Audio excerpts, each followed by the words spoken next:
Fala, galera! Estamos começando mais um Vitral FEFIC, a série de episódios que a gente está fazendo aqui na FEFIC, a Feira Nacional de Ficção Cristã, segunda edição esse ano, né, como teve a primeira ano passado, esse ano com quase 40 autores, mais ou menos, estão por aí, né? Aqui, a maioria, todo mundo estava aqui ano passado, né? Todos vocês estavam. Teve alguns autores estreantes aqui que estão aqui pela primeira vez, mas todos nós aqui já estávamos ano passado. E esse episódio é sobre a literatura de romance, né? Tem muitos títulos aqui de romance, passa por alguns subgêneros, aí a gente vai falar sobre cada um deles. Mas antes, nos apresentando, eu sou o Madison Barreto. Quase que ele esquece. Bruno Santana. Sim, e já dá um recado aí pra gente dos vitralistas. É o seguinte, pessoal, como vocês ouviram, você pode ser um vitralista. O que é ser um vitralista? Vitralista é a nossa comunidade, pessoas que nos apoiam, né, mais de perto, que estão mais perto de nós. Como que funciona, né, para ser um vitralista? A gente tem mensalidades a partir de R$15, 15, 25 e R$40. O que você ganha com isso, né? Então todos esses livros aqui, ó, que você está vendo atrás de nós aqui, vão ser sorteados entre os vitralistas. E olha só, além disso, você tem a oportunidade também de ter o conteúdo antes, né? Então, se você está ouvindo esse episódio, você pode ouvir os outros que vão sair aí, vão ser 2 meses, né? São 2 meses ao todo, pelo menos. A gente não sabe em qual momento que saiu esse, mas, enfim, vão ser 2 meses depois da FEFIC, mas os vitralistas tiveram acesso já na primeira semana. Ou seja, você recebe tudo antes, você recebe a oportunidade de comprar ingresso para os eventos que a gente vai fazer antes também, recebe desconto, enfim, diversos benefícios aí para você. Mas, é claro, além de tudo isso, você apoia também a nossa causa, você é um mantenedor daquilo que a gente faz aqui, que a gente acredita que realmente é uma missão, a gente acredita que a gente está fazendo algo para apoiar a boa cultura, para apoiar os valores do reino. Então, faça parte disso também, você pode enviar perguntas aqui para os convidados, enfim, vários benefícios aí. Então, enfim, seja um vitralista, basicamente, vamos para o nosso papo. E é isso, vamos pro papo. E todas as 4 aqui caminham um pouco nesses gêneros. Eu acho que vocês escrevem outros gêneros também, ou principalmente esse? O de romance? Eu, às vezes, tenho um pezinho na fantasia, mas o maior foco é no romance. Ah, sim. Uhum. E aí eu queria que primeiro cada um se apresentasse. Primeiro, começando aqui da Ana Maria, e aí vai rodando a mesa aqui. Se apresenta, já fala o seu livro. E aí, galera? É legal que o seu livro tem você na capa, né? Não, qualquer semelhança é mera coincidência. Imagina. Só um cosplay que eu faço da personagem, não é ao contrário. Eu sou a Ana Maria, eu sou daqui de Belo Horizonte. Eu escrevo livros de romance juvenil, então é focado nos adolescentes, nessa fase de transição aí da adolescência pra ser adulto, né, ali da faculdade e tudo mais. Eu tenho 2 romances publicados. Esse foi o primeiro romance, ele saiu na pandemia, então eu publiquei em meio à pandemia. E aí no ano de 2021 eu publiquei um conto de romance também, que se vai se passar ali no Dia dos Namorados e tudo mais, mas legal. Todos os romances focados na adolescência. Então é um romance juvenil. Massa. Maína. Eu sou Maína, eu escrevo romance cristão e o que a gente falou aqui, né, que você comentou, o romance de cortejo. Sou uma das escritoras de romance de cortejo. Eu comecei a lançar eu comecei a escrever no Wattpad e comecei a lançar fora do Wattpad. O meu primeiro lançamento, minha estreia fora do Wattpad foi Amor Real, que é uma trilogia. E aí a gente tem Amor Real 1 e Amor Real 2. Livrão, hein? E eu tô escrevendo o terceiro, então tá todo mundo me cobrando muito. O que é o terceiro da trilogia? Olha, fica em pé. Fica em pé mesmo. E ainda tem mais um, gente. Eu escrevo muito. Aí, assim, esse aqui é muito. Aí a gente foi escrever um conto, né? Aí, quando eu e minhas amigas todas escrevemos muito grandes, nossos livros têm mais ou menos essa quantidade, a gente foi escrever o conto, tinha que escrever... A princípio ia ser 10 mil palavras. Aí a gente falou, não consigo. Aí foi pra 15 mil. Falei, também não vai dar. Então vamos pra 18. Aí a gente fechou em 18 mil palavras. Então assim, tem 4 histórias aqui. Então imagina, a pessoa que escreve isso aqui, depois tem que escrever um conto aqui. Então esse é meu enredo de amor, que é com a Aline, Kel e Dulce. Que a gente escreveu, são 4 histórias, 4 contos de romance. Essas são as suas amigas, esses nomes que você falou? Isso, são amigas, escritoras também. A Aline, inclusive, tá aqui também com a gente. Legal. E este aqui, meu querido Caipira, que eu acho que é o meu carro-chefe. É o que todo mundo, assim, me conhece, normalmente é por meu querido Caipira. A não ser as que me conhecem há mais tempo, que vem por Amor Real. Realmente, meu querido Caipira, que é um romance... bem mineiro, porque passa na roça aqui de Minas Gerais. Então, assim, com aquele jeitinho de fogão a lenha, cafezinho e pão de queijo. Que trem bom, você tá doido. Então, esses são os meus romances. Bom demais. Que legal. Voltando ainda a Maína, isso também é um nome artístico, né? Eu preciso falar. Começando a qual que é o seu nome mesmo? Maína Matos. Mas de onde veio o nome Maína? O nome Maína veio do meu nome de escritora. Não, mas tem um porquê do nome? Tem porquê. Quando eu comecei a escrever, eu escrevi no Wattpad. E no Wattpad a gente precisa de um user, né? E aí eu criei com uma junção do meu nome e do meu sobrenome. E aí surgiu Maína. Só que eu nunca esperava, quando eu lancei no Wattpad, que um dia eu seria com um livro físico. E aí pegou e agora é Maína, né? Interessante. É isso aí. Mas isso eu vi realmente de outros... Tem uma outra amiga minha que é escritora, que ela começou no Wattpad e usavam um pseudônimo lá e acabou adotando ele como escritora, né? E aí muita gente só conhece ela por aquele nome. Ela tem um Instagram com o nome verdadeiro, que tem tipo uns 1.000 seguidores, e tem um Instagram do nome artístico que tem uns 10.000. Então a maioria das pessoas pensa que aquele é o nome dela, né? Só as família, amigos mais próximos, né? E a gente adota e aquilo não virou realmente, né? Inclusive, tem uma história engraçada. Uma vez eu fui escrever um recado, um bilhete pra professora do meu filho, eu escrevi a Maína Matos. Aí meu filho, mãe, tá errado. Mas cadê o bilhete da sua mãe? Quem é essa Maína Matos? É isso aí. Lita, que também nos chama Lita. Opa! Olá, sou Lita Racieli, eu sou do Paraná, do litoral do Paraná. Então eu tenho aqui o livro físico de romance que tem publicado, se chama Uma Oração de Amor. Também é um romance de cortejo, o mesmo gênero, ele é clichê nos anos 80, se passa em Curitiba, em um país fictício chamado Porto das Rosas. E eu tenho outros contos de romance na Amazon, ainda não temos físico, um dia teremos, em nome de Jesus. Que um é Um Amor Arranjado, que é com casamento arranjado, romance de época, um casal rancinho, two lovers ali, tem um preconceito. É mais nessa vibe de romance clichê. Que legal. E vocês falaram, como é que é? Romance de cortejo? Vamos voltar nisso. Vamos segura aí que elas vão explicar o gênero. Só se apresenta aí por enquanto.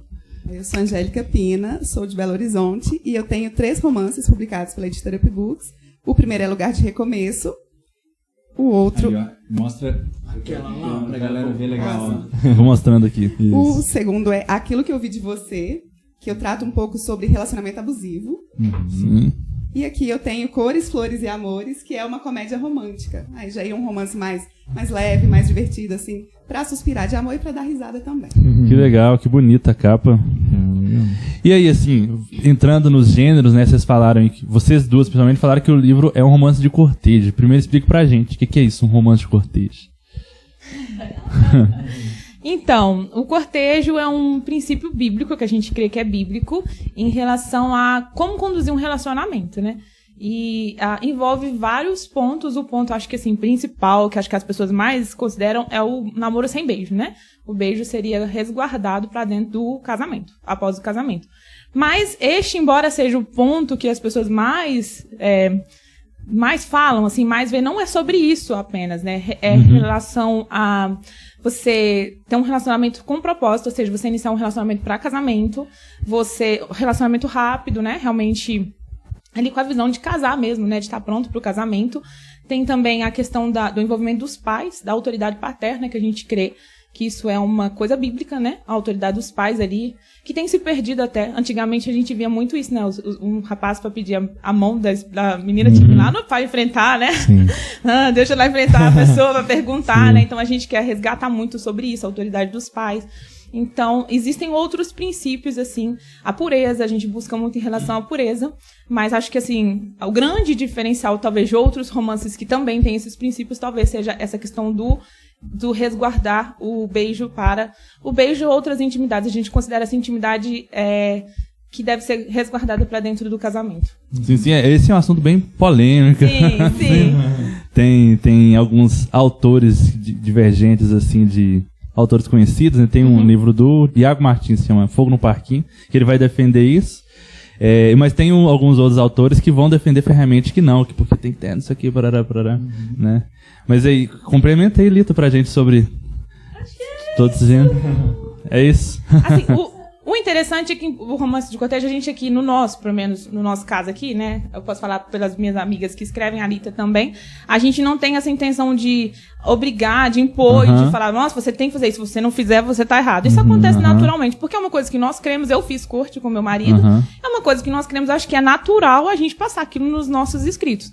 Então, assim, se você não é adepto, você não vai ficar, nossa, ou vai se sentir acusado, porque não é a nossa intenção. A gente realmente escreve para representar aquelas que também são representatividade do... Exato. Da cor. Entendemos que há essa diferença de pensamento, respeitamos cada um e não vamos forçar você ou te acusar se você não crê. Se você ler nosso romance. Sim. Vai ser mais ou menos tipo um dorama. Você vai ficar... Quando chegar na hora que eles dão a mão, você vai... dá a mão. Legal. Então é isso, né? Eu imagino que essa questão de demonstrar esses valores acontecendo na vida de pessoas, né? Dessa forma mais imaginativa mesmo, né? Assim, ao invés de só falar sobre o assunto, demonstrar em uma história, né? É essa a ideia, assim? Então, demonstra os valores, mas dentro de uma história, basicamente isso. Isso. A gente representa... Eu acho que, assim, principalmente na sociedade hoje... A sociedade está muito sexualizada. A gente vai ver um filme, um livro, qualquer coisa, é tudo muito excessivo. Sim. Então, eu acredito que, ainda que a pessoa não seja adepta, você pegar o 80, você sai do 8 e ir pro 80, é bom pra você chegar no meio termo. Então, assim, a gente busca resgatar muito e falar muito sobre essa questão. Uma das coisas que a gente fala também é sobre julgo desigual também, né? O princípio do cortejo é muito importante em relação ao julgo desigual também, sobre como encontrar um rapaz, ou no nosso caso, que a maioria é menina, as protagonistas, mas assim, como observar se aquele rapaz é um rapaz que você deve se casar através dos princípios bíblicos, né? Se o rapaz é um homem piedoso, se a menina também ser uma mulher piedosa para se preparar para o casamento. Então, esses são os princípios que a gente coloca no cortejo. A gente é bem focada nessa questão, realmente para mostrar, olha, você está acostumado a ler e ver coisas assim, mas pode ser diferente. Nós, como os cristãos, podemos ser diferentes do mundo. E aí a gente representa, assim, realmente como se fosse uma ilustração. Sim. Uma ilustração, um exemplo de que pode ser diferente, né? Mas entendemos que histórias são diferentes também. Assim, ouvindo aí, eu vou escrever a minha história com a Júlia, porque a gente é corte também, então eu vou escrever um romance de cortejo contando a nossa história. Já quero ler. Você tá falando aí o que é romance de cortejo. Eu fui fazendo checklist, meu relacionamento é isso aí. Conheci agora. Só adero. Tem muitas leitoras, assim, que são do cortejo. Então, assim, tem um público bem legal que fica procurando romance. Porque é interessante, assim, a gente ver isso dentro de uma história, né? Assim, o que a gente tá falando bastante aqui em todos os episódios, né? De quando você lê isso, uma história de alguém, você entende, né? Os sentimentos dela e tudo, do que só eu expor a ideia. Se eu pregar essa ideia, gente, romance de cortejo, parará, isso aqui. Agora, você vê uma história de alguém, aí você identifica, assim, os dilemas, os medos, os sentimentos, os benefícios, assim, né? Aquilo numa vida real, e aí você pode identificar a sua vida naquilo, ver que é possível viver aquilo, como que a pessoa lidou, como o personagem tá lidando com suas questões, e você talvez tenha uma questão parecida, né? Como que eu vou lidar com aquilo e tal. Eu acho que fica até mais natural do que realmente você só falar, porque, tipo assim, eu vim de uma linha ali, de um colégio cristão, em que muita gente era adepta do romance de cortejo, então eu vivia cercada de pessoas que faziam corte, né? Então, tipo assim, elas faziam isso. E ao ler a história é muito mais natural do que simplesmente falar. Eu lembro que algumas pessoas falavam assim, não, porque é corte, eu não sei isso, não sei o que, isso aqui, aquilo. Só que não era muito natural, porque a pessoa que falava também não praticava assim, né? Então, assim, ao você ver essa história e o dia a dia de uma pessoa, mostrar toda uma história, fica muito mais natural de se expressar uma ideia, né? Sim, senão viram só uma lista de regrinhas, né? Na hora de falar, sabe? Isso aqui não pode. Parece só um legalismo, mas não parece algo aplicado a uma história real. E aí, na hora que você vê isso dentro de uma ficção ali, né? Mas que tem um fundo real, né? Você mesmo tá escrevendo sobre isso, mas você também viveu isso, né? Então é mais natural, assim, pra quem tá lendo. E acho que esse é muito o poder da ficção cristã que a gente fala, né?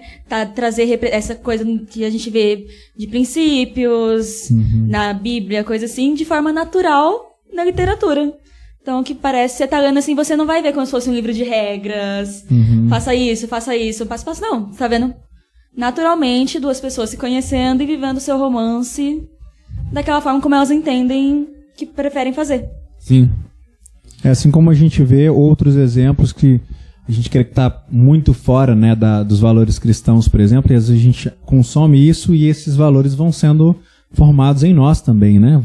Formando o nosso imaginário, etc. Sim. Então, acho que é muito importante mesmo, assim. Independente da questão, seja da questão da corte especificamente, ou de um relacionamento cristão mesmo, né? Eu acho que é importante, assim. A gente falou muito sobre isso, que falamos sobre no passado, falamos sobre, sobre isso no episódio do Emílio, sobre a formação da imaginação, né? Do imaginário, de quem está consumindo as histórias, né? Então isso é muito legal. Sim, importante mesmo. A Angélica tá querendo falar? Eu acho que tem a questão da identificação também, né? Porque eu leio romance desde sempre. E eu não conhecia ficção cristã antes. Então eu li muito romance secular. E é aquela coisa de você tá lendo, aí fala, peraí, mas na minha vida não seria assim. Sim. Porque, poxa, o casal acabou de se conhecer, aí fala que no outro dia eles dormiram juntos. Daí você fica, ué... Outro dia? Tem vezes que é no mesmo dia. Sim. Acaba de se declarar, né? Eu quero ficar com você. Tá, e aí eles dormiram juntos. Quando você declara. Né? E aí, tem a questão da identificação. Quando você tá lendo, igual, os meus não são de cortejo, mas tem toda a questão de pedir pros pais, né? Então, tem essa coisa do cristão tá lendo e falar, é assim que tem que ser, ou é assim que foi comigo, né? E aí a gente fala, poxa, encontrei minha turma. Sim. E aí, ainda nas definições de gênero, você falou que o seu tem uma comédia romântica, né? Como é que é uma comédia romântica no livro, né? Eu tô acostumado com comédia romântica como gênero de filme. Eu nunca vi uma comédia romântica na literatura. O Adam Sandler, esse aqui, fala... Cores, Flores e Amores. Eu costumo dizer que a comédia romântica tem muito clichê, né? Aquela coisa, quando o casal se conhece, duas pessoas se conhecendo, todo mundo já sabe. Vão ficar juntos. Só falta a trilha sonora atrás. Esse ranço aí, é paixão. Tem muito essa questão dos clichês, né? Mas eu peguei, até na dedicatória aqui do meu livro, eu coloco, porque tem gente que tem resistência com clichê, mas tem gente que ama. Eu coloquei aos que sabem o valor de um bom clichê pra colorir a vida e aquecer o coração. Porque eu tenho essa coisa de um gênero confortável, sabe? Quando eu vou assistir filme é assim, tipo, eu preciso de um filme pra eu relaxar, pra eu descansar, eu vou procurar uma comédia romântica. Porque é aquela coisa, tipo assim, é só uma coisinha que eu não vou precisar ficar pensando demais. Eu já sei o que vai acontecer, mas eu quero ver como é que vai desenrolar. E aí eu trouxe isso pra literatura. Quando os dois se encontram ali, todo mundo já sabe. Só que como é uma comédia romântica, tem as coisinhas que dão errado, tem os micos que um paga na frente do outro, né? Então, nesse aqui mesmo, todo mundo fala que gosta muito da forma que eles se encontram, porque é dentro de um elevador e ele percebe que ela tá com o rosto sujo, ela precisou trocar o pneu do carro e ela tá com o rosto sujo. E aí ele vai e aperta todos os botões do elevador. E ela, cara louco, o que é isso? Por que você tá fazendo isso? Só que na verdade ele tá querendo ajudá-la, né? Então já fica esse clima, ela... esse cara pensa que é e tal, então já fica essa coisa. Mas todo mundo já sabe, isso aí vai dar alguma coisa. E ela Vamos ver como, aquela pessoa estabanada, que sempre tá fazendo alguma coisa que ela passa vergonha. Todo mundo, já sei como é que que vai rolar nisso aí. Lá, vamos ver lá como é que é. Aí fica, né? E fica vendo. Lá, pode saber o final, mas eu quero ver mesmo assim. Lá, eu falei, eu sabia que ia acontecer. É o processo. Exatamente. É aquela coisa vocês já viram, tipo assim, o pai que vai tá passando na frente da televisão, aí ele fala assim, esse filme aí, senta aí pra ver. Não quero não. Ou a mãe, né, sei lá. Não quero ver não. Aí quando vê, tá parado em pé lá. Aí a gente gosta, né, desses lugares. Eu acho que porque a gente falou isso no episódio sobre histórias, ficção infantil, né, aqui, sobre como o clichê ele nos relembra de coisas importantes também, né, de coisas que são bonitas, são belas, assim. E o quanto que, por exemplo, narrativas bíblicas, às vezes a gente vê essa coisa se repetindo, né? Coisas como Jesus vindo até nós e nos salvando, etc. Então isso se repete em muitas histórias por aí, mas a gente precisa ser relembrado às vezes, né? Precisa ser relembrado, viver aquilo de novo, e a gente gosta de viver aquilo de novo, é um sentimento bom, né? E não necessariamente precisa tudo ser super novidade para sempre, né? Isso é muito legal. Eu costumo dizer que se uma coisa se tornou clichê, é porque funciona, porque todo mundo gosta mesmo, né? Porque senão... E ainda nas definições de gênero, a Ana Maria não falou ali. O seu você tinha definido como? Juvenil, romance juvenil. Tá, como é que é um romance juvenil? Cara, o romance juvenil é ali da adolescência mesmo, dos adolescentes, porque tem essa faixa etária que a gente pode até falar que é young adult, não sei falar em inglês, já vai na pronúncia aí, mas essa fase aí da transição da adolescência pro adulto, então é um romance bem juvenil, porque pega ali a partir dos 14, 16 anos e tudo mais. Aí vai tratar essa fase específica ali da da juventude, dos personagens e tudo mais. E aí, como a Angélica falou, tipo assim, eu até fiquei assim, será que o meu é comédia romântica agora? Porque, tipo assim, é muito clichê. Na capa tem escrito absoluto clichê, porque é clichê atrás de clichê. A gente sabe o que vai acontecer, mas eu tô assim, vou colocar. Porque é isso aí, eu quero a vida assim, ó, repetindo os clichês e tudo mais. Acho que todas nós somos as clichês aqui. Me dá um clichê que eu escrevo. Mas você acha que é uma característica até do gênero, o romance romântico, em geral é clichê? Que tipo, que é muito estranho pras pessoas se vier uma coisa muito diferente, né, dentro de um romance?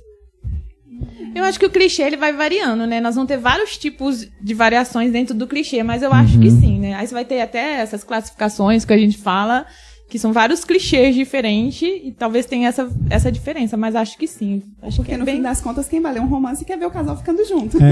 Na capa você já sabe, tipo assim, é romance, tá, beleza, já sei que eles vão ficar juntos no final, o casal vai ficar junto, agora o negócio é saber como que isso vai acontecer. O ruim é só quando tem triângulo amoroso, né? Tá aí um clichê que eu não gosto. Vamos pegar as tropos que a gente não gosta, uma dessas, é essa aí. Porque assim, foge do clichê, aí foge dentro dos demais. filmes, tem alguns filmes que eu vejo de comédia romântica que fogem um pouco do clichê. Por exemplo, 500 Dias com Ela. Todo mundo já assistiu?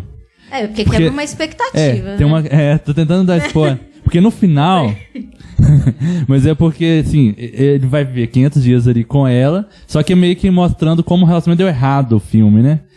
Tem outro também que é do Jim Carrey, que é... Ai, como é que era o nome? Porque ele tipo, fica vendo memórias. Brilho Eterno de uma Sem lembrar. É porque tem tipo uma tecnologia que ele apaga memórias. E aí, tipo, ele terminou um relacionamento, muito bom. ele quer apagar tudo que ele viveu com a pessoa. Esse filme é interessante. Mas eu não lembro muito. Minha mente foi apagada depois que eu vi. Mas isso que acontece. É a minha mente. E é interessante, porque você pode viver isso, assim, alguém viveu uma decepção amorosa, não, eu queria apagar aquela pessoa da minha vida. E aí é o que ele tenta fazer lá, de apagar a pessoa porque teve uma daquela decepção. Só que aí vai dar um pouco errado, vai ter várias consequências e tal. E ele também foge um pouco do clichê. Agora, em geral, a maioria das comédias românticas que eu assisto, filmes de romance e tal, segue essa mesma estrutura, né? Eles vão se conhecer, em algum momento vai dar errado. Talvez derruba os livros. As mãos se tocam. Salva ele de um acidente. Um café na roupa, coque frouxo. Ai, eu odeio aquele menino. Perfeito. Mas ainda voltando à questão que a gente falou que gosta de clichês, tem uns clichês que a gente não gosta, né? Por exemplo, aquela coisa de o casal brigou e, tipo assim, só uma conversa resolve, mas eles Eu passam odeio a inteira falta sem de conversar. comunicação nas histórias, porque, tipo assim, na vida real você pode comunicar com a pessoa. Aí nos livros, nos filmes, você fica assim, gente, era só uma conversa. Sim, era só sentar com a pessoa e, tipo assim, então, o que você falou mesmo? Sim, Rende verdade. uma eternidade, né? Uma eternidade. Porque se é um desentendimento de um dia, ok, mas Aí vira uma coisa Tá enorme, né? rendendo pra Ele quê? achando que ela não quer nada com ele e ela lá sofrendo porque ele acha que ela não quer. Gente, Só perguntar. Tem isso também de alguns clichês, assim. E às vezes o argumento do filme tá em cima disso, né? Tipo assim, todo o problema do filme tá, sei lá, por exemplo, ela viu uma coisa e aí não era aquilo, né? Sabe aquele clichê também? Que é tipo assim, de repente o cara tropeçou na outra menina e aí caiu em cima dela, aí a outra viu na hora. Só viu um corte da cena. Isso, o corte da cena, e viu ele assim caíram nela. Aí ela falou, aí os dois estão juntos. Aí era só ela continuar um pouquinho lá, que ela via que não, aí só que ela sai.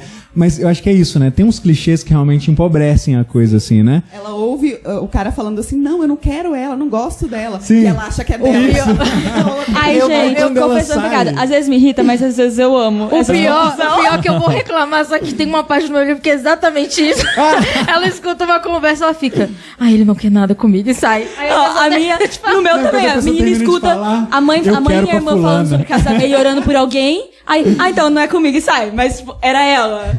Eu gosto eu gosto de um enemies, que é o inimigos. Então eu gosto quando tem uma tretinha, uma confusão. Mas não vai ficar a história inteira nessa... O que me irrita é a história não dá inteira. Não, tem que resolver, tipo assim, 2 páginas, resolveu. Pronto, sim, entendeu? isso, Prolongar isso. um capítulo inteiro pra... Aí eu fico Ou assim, baseou gente, o filme inteiro nisso, talvez? não, aí não.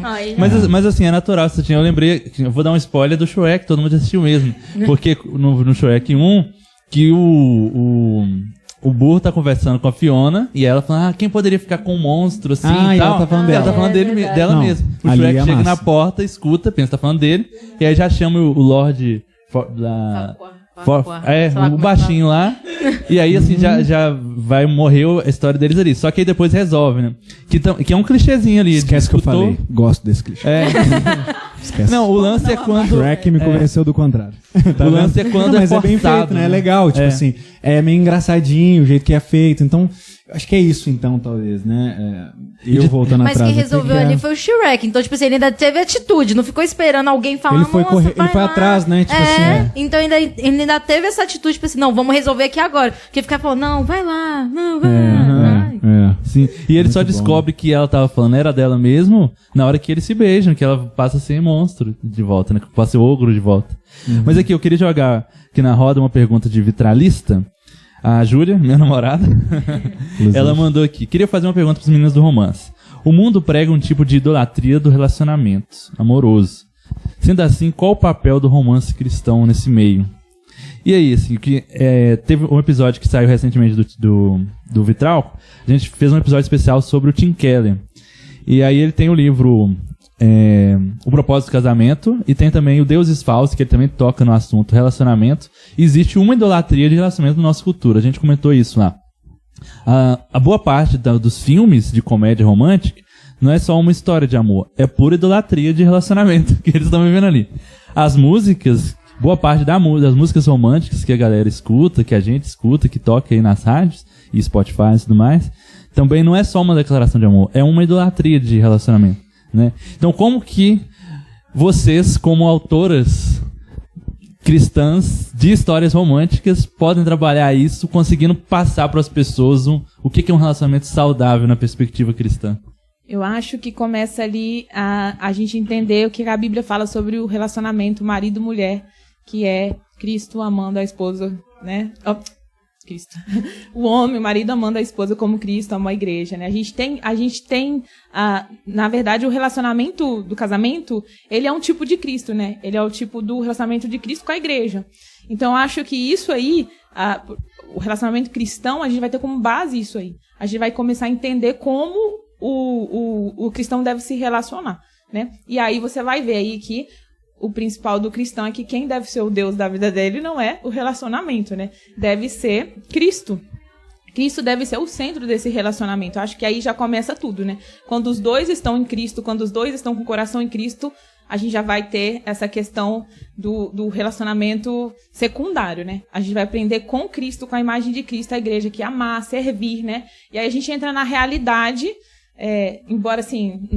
Angélica é casada, nós duas somos casadas, né? A gente sabe que o namoro é uma coisa, depois que casa, as coisas mudam. Por quê? Não é nem maldade, mas assim, a gente tem a questão até da paixão, dos hormônios mesmo, mas também que você começa a conviver com a pessoa e a realidade é diferente do que é pintado, pincelado, né? Então, eu acho muito interessante. Eu, pelo menos, como casada, talvez a Angélica possa também repassar isso. Eu gosto muito de repassar isso nos livros, de mostrar a realidade do que é um casamento, né? Que não é só flores. E você até falou do Tim Keller, a gente sabe que o propósito do cristão para o casamento é glorificar a Deus, não é ser feliz. Eu acho que aí está o ponto. Enquanto a gente demonstrar nos nossos livros que o romance é uma bênção, porque ele é um tipo de Cristo, o casamento foi uma coisa estipulada por Deus, ele tem uma função maravilhosa de apontar o relacionamento de Cristo e a igreja, né? Cristo com a igreja, mas a gente também pode estar usando isso aí para falar sobre essa questão do relacionamento mesmo, apontando para Cristo, de Cristo no centro, né? De Cristo sendo o nosso centro nisso aí. E realmente não para ser feliz. Você Sim. não relaciona e não se casa para ser feliz. Né? Você se relaciona e se casa para glorificar a Deus, para o nome de Cristo ser glorificado e você apontar para Cristo. Cristo morreu pela igreja, então você vai se relacionar também para apontar isso, vai casar para apontar, para glorificar a Deus. Acho que esse é o ponto. Você não se relacionar, a gente não põe isso como se fosse para fazer você feliz. Sim, né? Realmente o motivo da nossa felicidade tem em outro lugar, né? Isso mesmo. E a Lita, inclusive, abordou isso no livro dela. Legal. Eu ia falar isso. Inclusive, é a temática que gira o meu livro, que é a personagem que ela cresce tendo pensando, tipo assim, não, quando eu casar, tudo vai ser diferente. Uhum. Quando eu casar, por exemplo, o sonho dela é ser missionária. Então, ela acaba conhecendo um rapaz que é missionário, e fica, não, quando eu casar, eu viro missionária. Quando eu casar, eu faço isso, eu faço aquilo. E o livro trata justamente mostrando, não, você, antes do casamento, você já é alguém em Deus. Antes do casamento, você já tem um chamado em Deus. O casamento vem para te completar. tipo assim, de complemento, não pra te encher, igual uma representação que eu vi uma vez falando, na verdade, do copo, né? Quando vem um relacionamento amoroso, normalmente é pra transbordar, mas você já tá cheio de Cristo naquele momento. Você já tem a sua identidade muito bem firmada e é muito que o livro não era meu propósito no início. Aí foi construindo, Deus foi, tipo assim, era essa coisa, a mensagem no final passou. O casamento não pode ser um Deus na nossa vida. E eu fico pensando também que é tão importante essa representação de casamento e dos problemas, às vezes, mesmo do casamento, ou das complexidades, né? Porque um clichê que não me pega tanto é eu ver, por exemplo, um filme de romance, aí o povo luta pra ficar junto, não sei o quê, e aí acaba quando eles começam um relacionamento, sabe? Tipo assim, beleza, tudo bem, é só porque na minha cabeça eu fico pensando assim, cara, mas não é aí que começa, tipo assim, a coisa mais difícil mesmo, né? Porque às vezes parece que a parte mais difícil é essa conquista, ou é esse, sei lá, começar um relacionamento, né? Sim. Ali, na verdade, é o começo de, tipo assim, de fazer a coisa realmente dar certo, né? Nesse sentido. Eu entendo que é importante nessa parte da conquista, etc. Mas eu fico pensando nesse outro aspecto. E eu quero complementar isso que o Bruno disse, né? Que a maior parte dos filmes, livros, de histórias de romance, é sempre até eles começarem um relacionamento. Ou se casarem, né? Ou às vezes é de começar até um namoro mesmo. Mas a maioria dos que eu já vi é mais até se casarem. Casou, acabou. De um filme não é nem namoro, é tipo assim. Eles decidiram ficar juntos. Tipo isso, quando assim, decidiram ficar juntos. Mas eu ainda não vi um filme ou livro que seja assim, beleza, é a vida de casados. Vou mostrar pra vocês como é viver casados. O que vocês comentam sobre isso? O meu livro, Amor Real 3, é sobre isso. Toma! Toma aí. Sua cara. Você nunca viu, não? Toma. Aqui, ó. Toma aqui, ó. E assim, eu tô escrevendo ainda, né? E assim, meu propósito era esse, mostrar isso, as dificuldades que tem no casamento, né? Inclusive, meu querido Caipira, a primeira versão dele, ele não tinha um capítulo que eu adicionei depois. Então, assim, depois eu adicionei esse capítulo que eles já estão casados. E é realmente um conflito bobo, porque como a gente que é casada, a gente tem mais diferença. Você tava falando aí, eu vendo essa carinha do médico, eu pensando, daqui a pouco sou eu. Daqui a pouco sou eu. Mas assim, os conflitos no casamento, às vezes são coisas bobas, não são coisas, nossa, super, sabe? São coisinhas assim, pequenas, um mal entendido que, né, alguma coisinha ali que você queria, que você tinha expectativa até na pessoa. E eu coloquei isso, tem um capítulo de Meu Querido Caipira, e eu recebo muito retorno das leitoras que ela fala, nossa, eu achei muito legal você ter colocado essa briga, essa situação assim no casamento, porque realmente todos os livros e viveram felizes para sempre, né? Sempre termina com isso, né? E acho que como cristão, o início mesmo, que é realmente o casamento. Porque a aliança, ela é feita no casamento, não é no namoro, não é no noivado, né? A gente, biblicamente, a aliança é ali no casamento. Então, eu acho muito legal. E assim, no meu livro, Amor Real 3, dentro de um contexto cristão. Acho que a Angélica fez... O seu aquilo que eu vi de você é num casamento ou só namoro? Ah, não, é só no namoro, né? Mas o meu... Não, como é que é? Mas o relacionamento ruim, você abordou só no namoro, né? Eu lembro de um filme, mas não tem a perspectiva cristã. Sumiu o nome agora. Deixa eu lembrar aqui. Mas é sobre um casal, assim. E aí fala sobre... Fala mais perto do microfone aí, olha, falar com o host sobre isso, né? Mas... Poxa, deixa eu lembrar, gente. É um filme sobre casamento. Inclusive ganhou o Oscar. A história de um casamento? Que eles vão se divorciar? Isso, que eles se divorciam. Então, realmente o nome é História de um Casamento. A gente tem a Prova de Fogo, que é cristão e que é sobre cristão, isso né? também. Essa prova de fogo, verdade. Exato. Tem um maravilhoso, recomendo. Ai, gente, Compromisso Precioso. Gente, esse filme é precioso. Ele é um casal já mais velho que a mulher tem Alzheimer. E ele mostra a aliança do homem se mantendo firme, a aliança do casamento que ele fez na tristeza, na saúde, na alegria, com a esposa ali. Ele até fica balançado essa hora que ela já nem reconhece ele conhece uma outra pessoa, mas ele volta por causa da aliança. Esse é sensacional.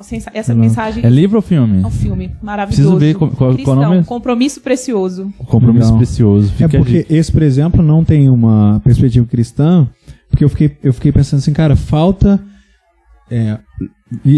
filmes como esses, com uma perspectiva cristã, com uma esperança no final em relação a esse compromisso mesmo, mas eu acho interessante porque o filme mostra problemas mesmo assim, né, de casal, briga e mostra, sei lá, coisas bobas assim mesmo, e aí depois eles vão...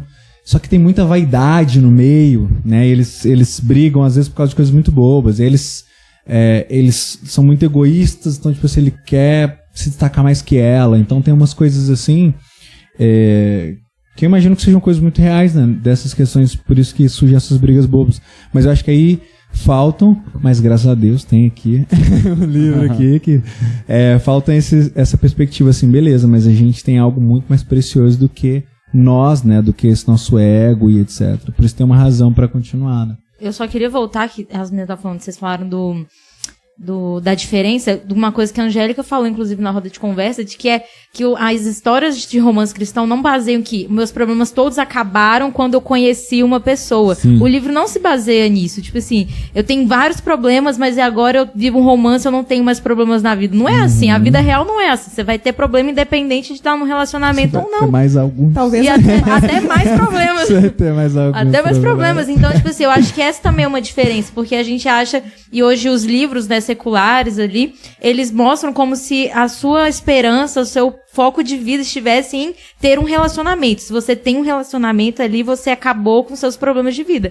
E só que não é assim. Na vida real não é assim, né? E hoje em dia o povo romantiza isso. Tipo assim, você precisa estar num relacionamento. O que gera, assim, muitas pessoas muito carentes, muito dependentes emocionais em outras pessoas, porque acham que a solução de vida vai estar num relacionamento, sendo que não é. E aí eu vou ser isso quando eu... Igual exato, você falou, aí entra no que a Alita falou. Eu acho que isso tem a ver até com a classificação que a gente dá. O que é uma ficção cristã? É porque não foca só no relacionamento do casal, mas no relacionamento de cada um com Deus. Né? Isso torna o livro uma ficção cristã. Então, é o que a gente sempre aborda, né? Por exemplo, igual a Maína falou, que evita a questão do julgo desigual e tal, mas... Eu tenho visto bastante na ficção cristã essa coisa, né? De um é cristão, o outro não e tal. Mas sempre vai trabalhar isso. O encontro com Deus que vai ser a solução dos problemas. E não o encontro dos dois ali, do casal se conhecendo e aí pronto, agora ficou tudo lindo, né? Então, o relacionamento com Deus, individualmente, né? Mesmo antes de se conhecerem ou depois de se conhecerem, tem isso, o relacionamento de cada personagem com Deus. Acho que essa diferença do personagem cristão vai fazer toda a diferença do conduzir o relacionamento. Eu, às vezes, brinco assim, que a gente é cristão, né? Aí se tem alguma... Se você briga com seu marido, você não pode nem ficar com raiva, porque a gente é cristão, sabe que tem que perdoar. Deus não deixa a gente pecar em paz, porque ele fica incomodando. Você tá errada. Ele pode... acontece uma situação, eu falo, não, Deus, você é crente, é difícil demais. Eu sei que eu preciso fazer. Droga. Caramba. Ele tá errado, mas eu fiz uma aliança e eu sou crente. E Deus fala que eu tenho que perdoar. Então, acho que isso conduz e muda como você vai conduzir o relacionamento. Porque você sabe que eu preciso perdoar. Não é por causa dessa pessoa, é por causa de Deus. Se eu amo a Deus e Deus me perdoou, eu preciso perdoar o meu marido porque ele deixou a toalha jogada em cima da cama pela milésima vez, mesmo depois de eu falar.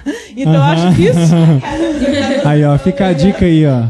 Eu acho que isso faz muita diferença no relacionamento cristão. Nós vamos conduzir o relacionamento porque nós amamos a Deus. Porque, às vezes, você ama seu marido, lógico, né? A sua esposa... Mas às vezes até aquela hora que você vai ficar... Aí você vai falar, não, mas não é por causa dele. É por causa de Deus. Eu amo a Deus. Então Deus fala que eu tenho que perdoar. Deus fala que eu tenho que amar meu marido. Deus fala que eu tenho que servir o meu marido. Deus fala... Então deixa eu pôr meu ego aqui pra baixo. E... Volta. Humildade. Você como Cristo. E eu acho que isso faz muita diferença dentro de um relacionamento cristão. E que a gente vai acabar jogando isso nos livros. Às vezes a gente precisa até ser lembrado que... Poxa, eu sou amada por Deus e meu marido também é. Deus também ama ele, né? Então, realmente, a gente leva isso para as histórias. Sim. Até com essa toalha aqui, Deus ama ele. E assim, a gente vive uma era de relacionamentos muito descartáveis, né? De casamento pode você a qualquer momento, por qualquer motivo, de família não ser algo tão importante e tal. E aí, assim, só que é engraçado que a gente, observando a cultura ao nosso redor, as pessoas buscam encontrar esse amor perfeito, que a gente vê isso nos filmes, na música, mas ela também mostra essa decepção amorosa. Olha, assim, a música sertaneja é um bom diagnóstico, assim, da situação do coração do nosso país, né? Sofrência. Porque primeiro tem aquela expectativa de encontrar alguém, depois encontra alguém e se decepciona. É basicamente as músicas sertanejas. Já resumo quase todas as músicas sertanejas nisso. E aí, assim, a gente tem uma responsabilidade enquanto cristãos a escrever histórias sobre romance, sobre relacionamento, de apontar o que é um relacionamento de verdade, né? Porque existe uma decepção coletiva sobre relacionamentos, as pessoas se decepcionaram muito, se feriram mutuamente, e existe uma expectativa irreal. Então, assim, tem essas duas coisas, as expectativas irreais e a decepção coletiva, né? Então a gente precisa dar a esperança, mas uma esperança real, assim, sem ser uma coisa de contos de fadas, que você vai encontrar alguém e vocês vão viver felizes para sempre, mas também mostrar de que também não é um inferno, assim, o casamento não é uma coisa ruim, construir uma família é uma coisa ruim, a gente precisa mostrar que isso é uma coisa boa, né? Sim. Uma coisa por isso que eu gosto muito, eu sempre vou falar que eu gosto muito dos adolescentes.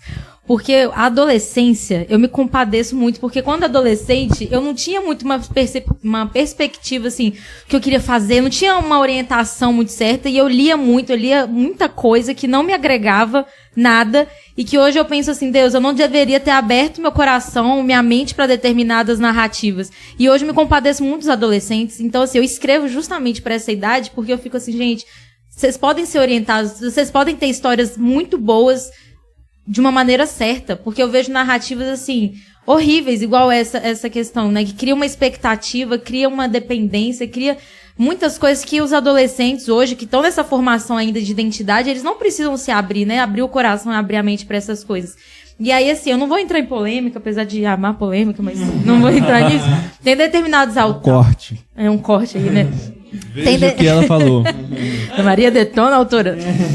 Tem uma autora em específico que, assim, eu vejo pelas pessoas que eu converso, né? Tem umas amigas, assim, adolescentes minhas, que elas estavam falando sobre determinado livro, e aí enaltecendo o personagem de uma forma que não sei o que. Eu falei, gente, vocês já viram qual que é o enredo do livro? Tipo assim, muito pesado pra vocês estarem falando desse jeito. Porque eu quero esse tipo de relacionamento.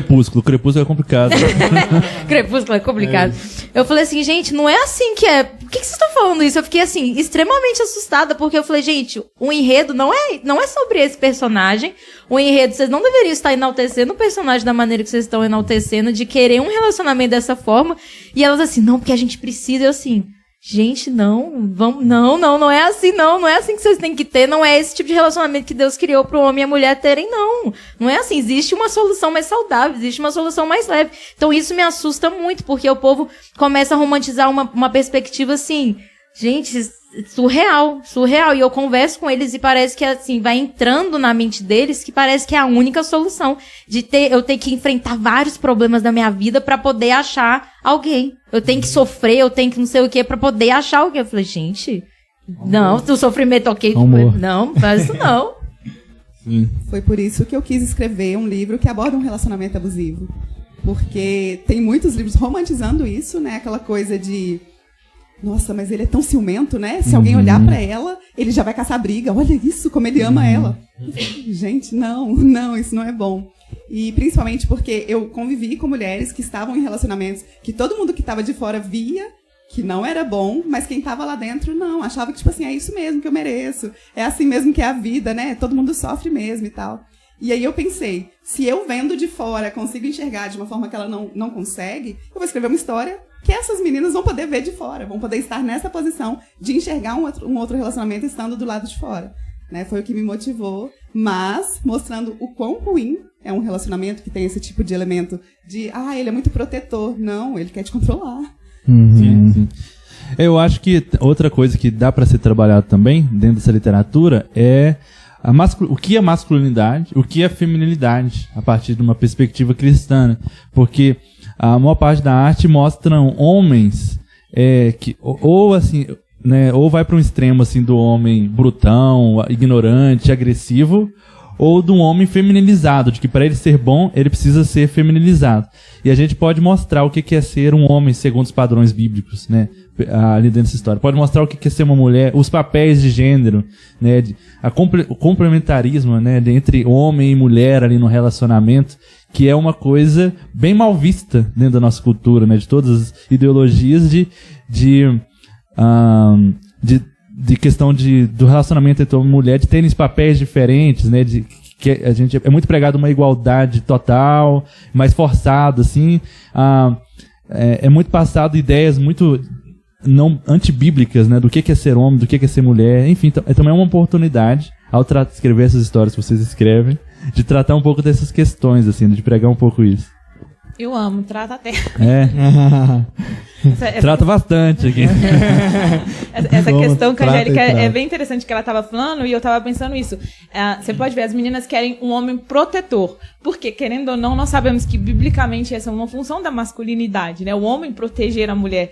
Só que como elas não conhecem a proteção bíblica, ou a masculinidade bíblica mesmo, que é o padrão Cristo, dando sua vida pela igreja, elas fazem essa confusão. Elas acham que esse homem ciumento, possessivo, ele tá sendo protetor. E, na verdade, ele não tá sendo protetor, ele tá sendo possessivo. É uma masculinidade distorcida. Mas, no fundo, o que elas querem? Um homem que protege elas, que ame elas, que cuide delas como Cristo faz. Tipo assim, que é o exemplo do homem, da masculinidade é Cristo, né?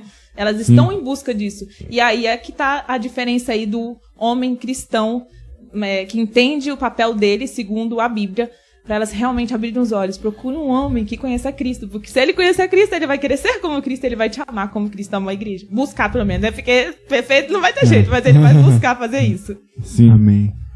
Mas é exatamente isso, a gente não romantizar coisas ruins, né? Que muita literatura, filmes não cristãos romantizam coisas que são ruins, que você não deve ter isso no seu relacionamento, nem da sua atitude, nem do que você está buscando em outra pessoa, né? E aí a gente trata não só como ruim, mas como pecado. Chamar de pecado. Tem consequências, né? A gente até falou isso na FEFIC passado, né? Qual é o limite do romance de mostrar? Não tem, você pode mostrar o que for, desde que você... Pecado é pecado. Se chamar pecado é pecado. Pode ter até uma remissão, tipo assim, a gente tem... Ele tá perdoado e tudo, mas tem consequências. O pecado tem consequências. Perfeito. Então tem essa realidade, tem que mostrar, né? Porque senão o povo é igual fala, tipo assim, mostra o pecado, tipo assim, aconteceu e tal, e tá tudo bem, segue a vida. Só que não, tem que mostrar essa realidade, sem consequências. Aconteceu, desculpa. Vamos passar o pano aqui. Seguiu como se não tivesse tido nada, nenhuma consequência em cima da ação psicológica, nada do tipo. Até legal em lei, né? Dentro da consequência, tem que ter uma penalidade criminal em cima. Sim. Não só tá bom, eu te perdoo. É engraçado que eu já li livro de ficção cristã em que o cara, essas ideias, né? O cara não é cristão, casa com a menina, faz tudo errado com ela, aí ele converte e fica tudo feliz pra sempre em está lá de dentro. Ele converteu, agora tá tudo maravilhoso. Depois dele abusar e fazer coisas horrorosas, isso tem muito, eu já li. Devia ter assim, um livro de romance que o cara termina preso por ter tido um relacionamento abusivo. E engraçado, o que eu li, o que eu tô comentando, ele deveria ser preso, e ele não é preso porque a autora colocou uma ideia lá que o juiz liberou e e eu falei, gente, ele tinha que ter sido preso pelo que ele fez. Ainda que ele se arrependeu, ele merece perdão, Deus pode abençoar e tudo, a graça do Senhor se estender mas ele tá errado. Sim. E aí ele saiu, ele não só saiu impune, como a menina saiu apaixonada pelo homem que tinha feito tudo errado nela. Com nome de ficção cristã, então isso é um pouco complicado. Triste. Muito triste. Meninas, a gente precisa fechar também porque eu tenho uma roda de conversa agora pra participar. Mas, tem mais algum? Pergunta, tem alguma coisa pra Não, é isso. Enfim, agradecer vocês, né? Muito obrigado. O tema que vocês tratam é muito importante, né? Como a gente falou aqui. Tudo isso que a gente tá falando de imaginário e por aí vai. É muito legal. Tem gente que escreve isso pensando em todos esses princípios, né? E eu acho que a gente precisa ter coragem mesmo, né? Pra tratar desses temas, pra falar mesmo e, enfim, pra também... seja tratar de temas mais espinhosos ou falar sobre coisas clichês, porque o mundo precisa de leveza, o mundo precisa às vezes de tensão, de tudo isso, e essa riqueza, enfim, enriquece muito o reino de Deus. Amém, amém. E o Instagram e tudo mais de vocês vai estar na descrição aqui, Sim. Então sigam as meninas aí, Lita, Ana Maria, Maína e Angélica, sigam elas aí nas redes sociais para acompanhar os livros delas. Todas têm os livros na Amazon também, né? Então pesquisem os nomes na Amazon. Né? Eu vi que seu livro estava fazendo maior sucesso na Amazon. Não sei se era um conto. Qual era que estava lá? Oi? Qual que estava? Era esse mesmo que estava fazendo maior sucesso na Amazon. Que entrou no top 100. Sim, olha aí. Legal. Ficou no 69. Olha aí. Olha, legal. Então é bom isso, né? De ver esse crescimento também de autoras cristãs, né? Na Amazon eu vejo cada coisa, assim, que as pessoas ficam lendo e vendendo tanto ali. Então é bom saber que vocês estão... Madison, você precisa encerrar. Então vamos lá. A Maria vai entrar na treta. Cuidado, hein? Cuidado. Vai se arrepender. Mas enfim, então que bom que tem autoras cristãs lá fazendo a diferença também. Então sigam elas. Leiam os livros aí, também os vitralistas vão participar do sorteio de alguns desses livros. Muito obrigado, gente, pela presença de vocês. Que bom poder ter esse papo. Fechou? Fechou? Seja um vitralista. Dá um tchauzinho pra aquela câmera do meio ali, ó. Falou, galera. Seja um vitralista, hein? E é isso. Oh. Valeu. Madison precisa ir embora.